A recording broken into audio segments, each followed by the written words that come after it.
Am I the only one that didn't know passive income could be a total scam? Let's get into it. Alright, listen up. Passive income sounds like a dream, right? Making money while you sleep. But here's the catch. Not all passive income ideas are legit. Some are just, think about those get-rich-quick schemes. If it promises big bucks with little effort, red flag alert, take a step back. Research. If it's promising the moon, but can't show solid proof, walk away. For example, MLMs or multi-level marketing schemes. They often look like a great opportunity, but most of the time, you're just buying overpriced products. And guess what? Only the top dogs make the big bucks. Or those so-called investment opportunities. They want your money up front, promising huge returns.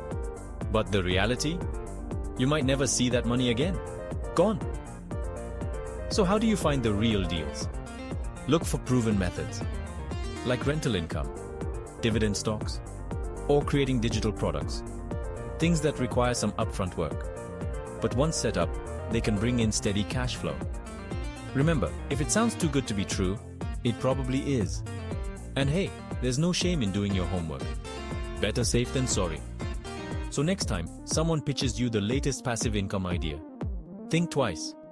Protect your wallet and your peace of mind. Stay savvy, folks.